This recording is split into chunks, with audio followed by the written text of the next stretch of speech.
Hey, how's it going, guys? Welcome to my first impressions of Void Bastards. This is a procedurally generated first-person shooter by the developers behind the original Bioshock games. Don't interrupt my video. Anyway, I'd say this game has some semblance of the Bioshock and System Shock games in the atmosphere. You explore a lot of empty or semi-empty ships, sometimes with tons of enemies. This is one of the rare exceptions where there's a lot on it. Basically, I'm in a deeper part of the game where more and more enemies appear, tougher enemies, but this is one of the rare instances where I got a randomizer and it spawned a bunch of really easy, helpless enemies. So that's nice. But there's still some danger in here, like from that turret over there.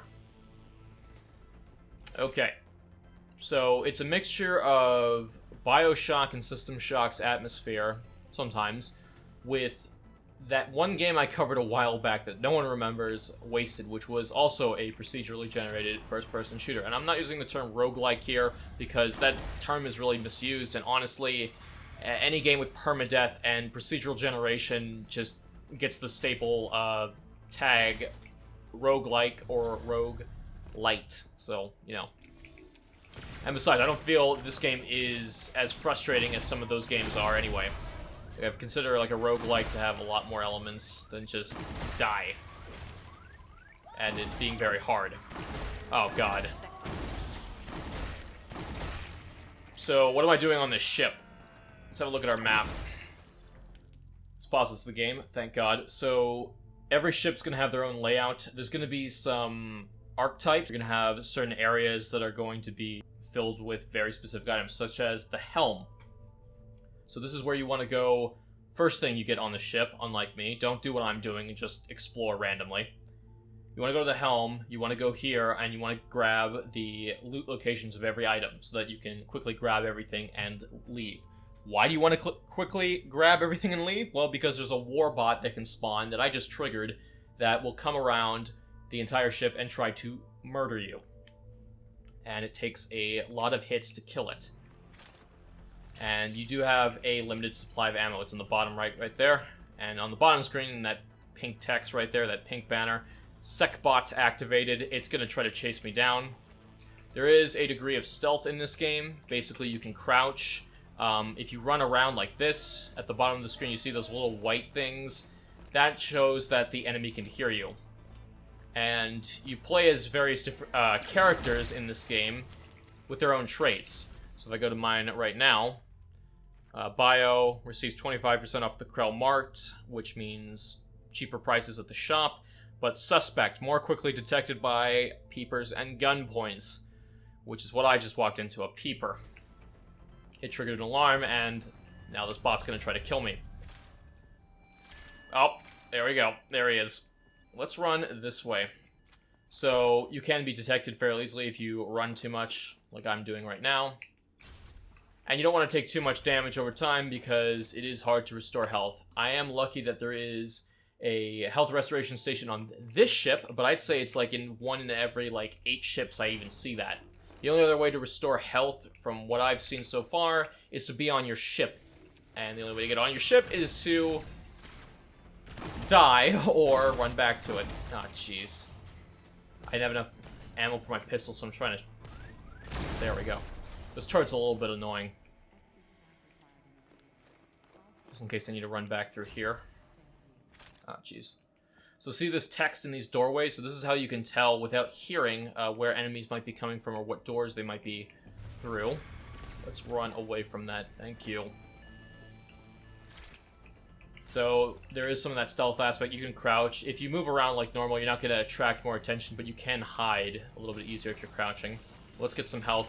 Stations are going to have a certain amount of health with them, and... Oh, jeez. You don't want to stay in there too long. Oh, nope. I thought the health station was killing me. It's really just this frickin' robot again. Okay. Try this again. So, we got to run out and get over here to the helm. There's only one way, so that robot's gonna follow us. Let's just go, let's go. Just want to get everything on the ship. There's something in this room.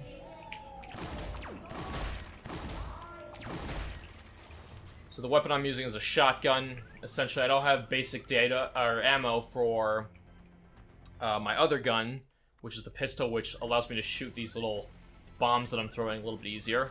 So we're gonna use one of these guys so we can track that bot a little bit easier. It's on the way, and will end your life shortly.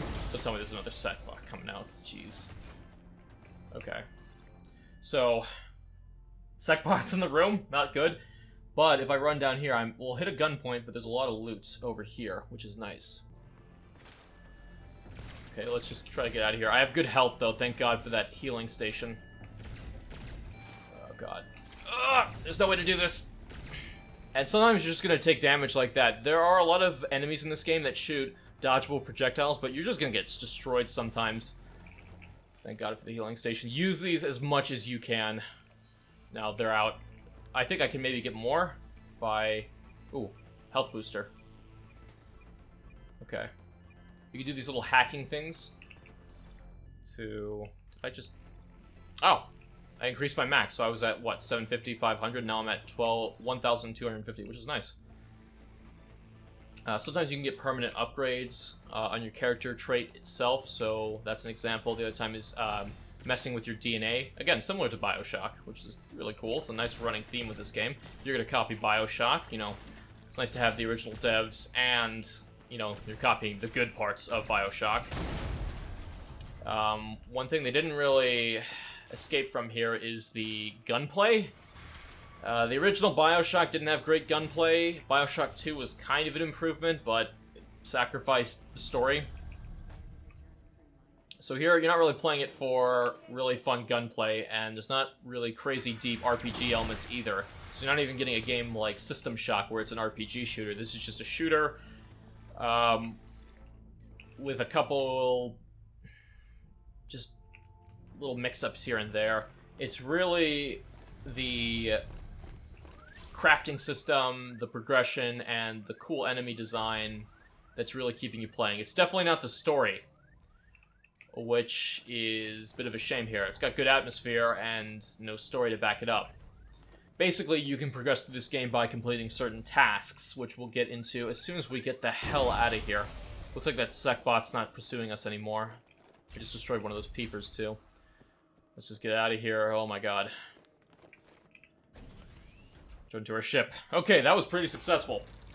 So, whether you live or die, you get all of the stuff that you've salvaged. So we got Surgery for Dummies, which is a really important part.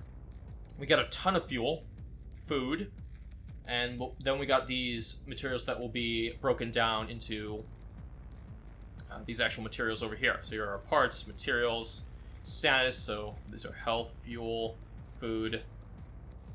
Our health hasn't gone up, maybe it was only to that level. Yeah.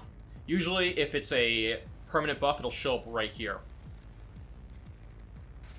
The game's also got a kind of a cool universe, too. Basically, you're being punished, and your sentence is like a million bajillion years, and every time you complete something or do something in the game, this little computer comes on, he's like, oh, hey, you know, I just reported that, you know, good job. We've taken 18 days off your 2,000-year sentence. One of the voice actors is the guy from the Stanley Parable, and the humor and the writing is okay in this game. Not as good as Bioshock or Stanley Parable, but it's decent.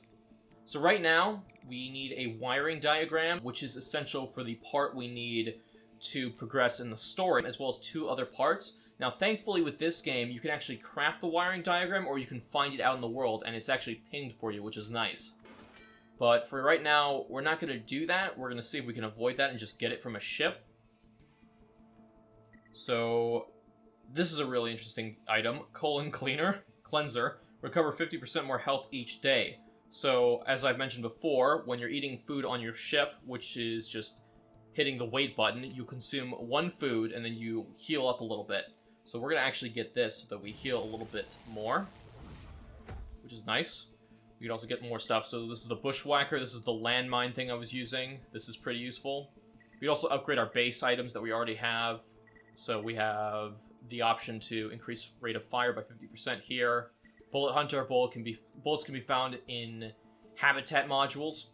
So as I mentioned before, there are consistently spaces on ships, habitats, generator rooms, FTL drives, which usually have fuel, and there's the helm, which will have that item that lets you find enemies and other items on the ship.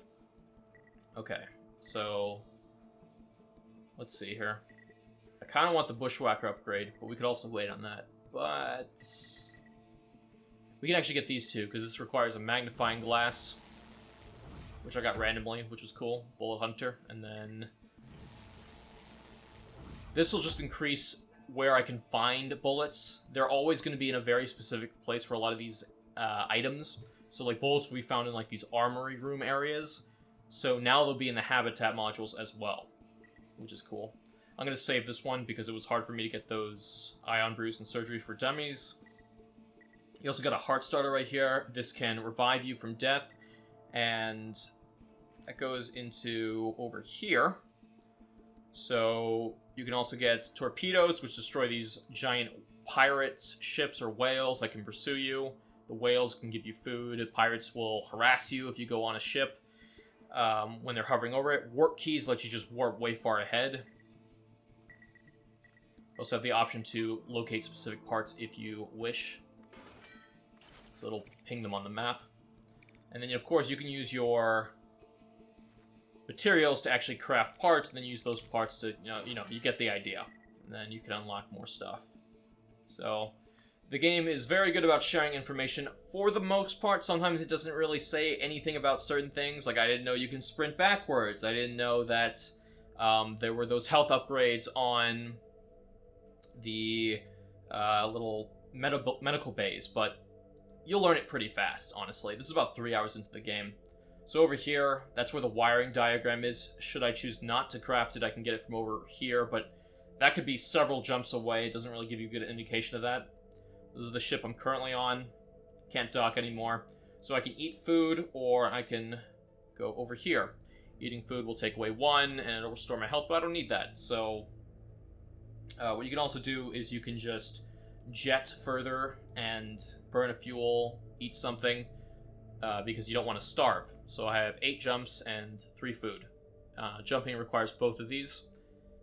Now, the benefit of just staying in one place and eating food is that sometimes things like these gene twisters will kind of travel around the map, and you might want to avoid them, or pirates. There's all kinds of hazards, including asteroid fields.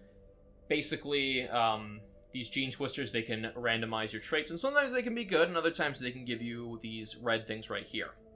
So that's a little frustrating. But, it's part of the genre. We can get another magnifying glass from over here, and there's only one enemy type here, janitors. These are basic enemies, but there's a lot of them. So we have to be very careful. So I'm going to take the risk and go over here. Let's dock up.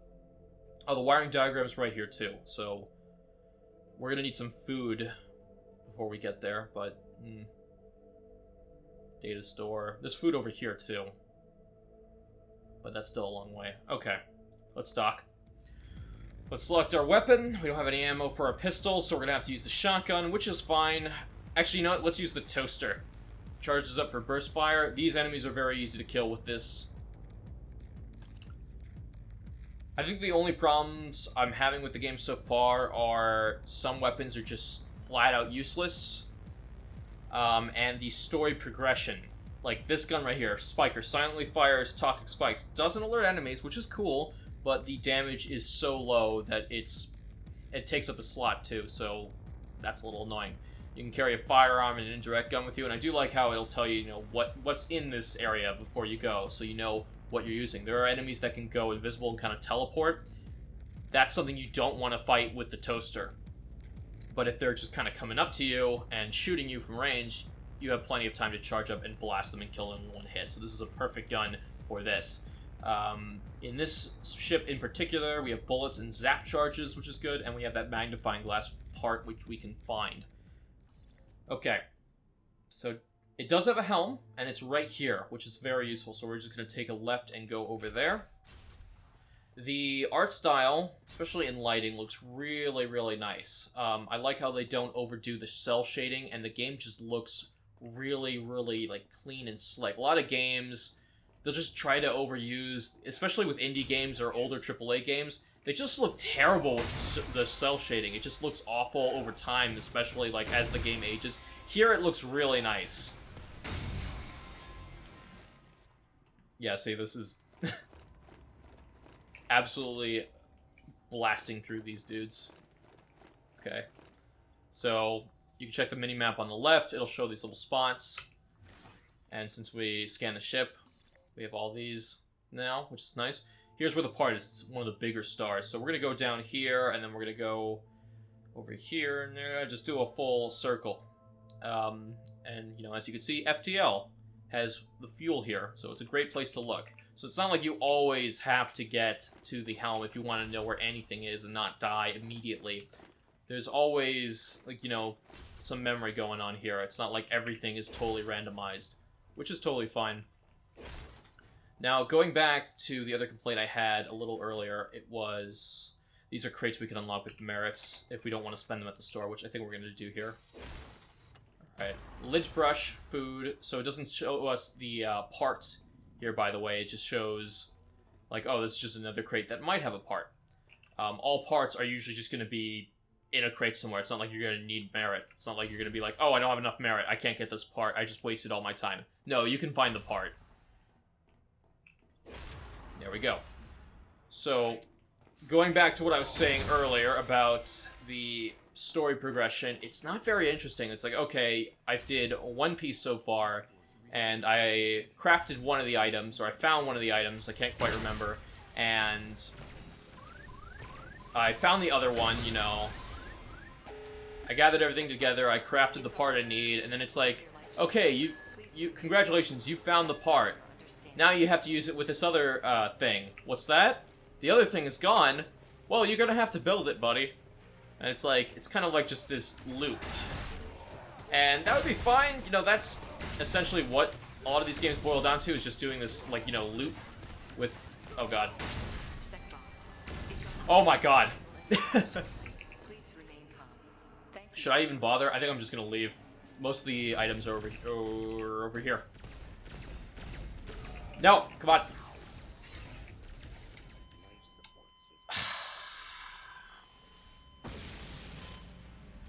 I got the hard starter, though. So, it's the first time using that. So, like, you know, I do all this stuff, you know, I progress, and then the game's like, alright, well, time to do the next thing. It doesn't really, I don't know, give me some interesting story, like in Everspace. It doesn't really do much. I mean, obviously, I'm, like, rewarding myself by, you know, unlocking more of the game, seeing more enemy types, different loot, and I'm progressing because, you know, I have all these cool items that are giving me benefits. Found some bullet ammo. It's nice. It's in the tombs. But, let's run. Let's run. Oh, God. I don't want to die here. But it's just not giving you much. Like, it just feels like, oh, that felt like a waste of time. I don't know. It's like, what's your motivation for completing a game? Is it what happens next, or what's in, like, the moment? Alright, we got an eyeball, a whole card, and then we got the items we came here for. Well, one of them, and then we got this one kind of as a bonus. We got some food as well, but that's just really going to heal all the damage we took. Jesus. Alright. Gonna recycle that. And you just kind of do the same thing over and over again. It gets a little bit repetitive. The gunplay is not good. The story and, like, sense of progression isn't that strong, but the items are good, the atmosphere is good, the voice acting is good when there is some. And, you know, you are going to be fighting a lot of the same enemies. There are these, like, depths right here, so this is, like, the upper one, so you see, like, a lot of easier enemies. A lot of the same ones. And then down here, you'll have, you know, spooks. Those are the ghost guys I was telling you about. Scribes. And, you know, it is randomized. You won't get tons of really difficult enemies sometimes, but it does get harder as you progress. But, yeah. It's a really cool game. Should you buy it? There are a lot of roguelikes out on the market right now. But I'd say this one is a lot better in terms of how it handles its difficulty. You don't lose everything. You just lose, you know, your fuel, your ammo, and your health. So eventually you can just start slowly crafting every item. It's just that, how fast do you want to do it? Do you want to just do it at a snail's pace? Well, you can die a lot. You can make a lot of mistakes. But do you want to do it faster? Well, you're going to want to use all that fuel and health to get to the ships that these items are on. Or, you know, as I've said, you can just make it if you have the items. Anyway, guys, that's it for this game, Void Bastards. It's going to be on Steam very, very soon. It's worth checking out, at least on a sale, especially if you like roguelikes, or procedurally generated games, or whatever this genre of games is now. Thank you very much for watching. I'll see you next time. I'm out.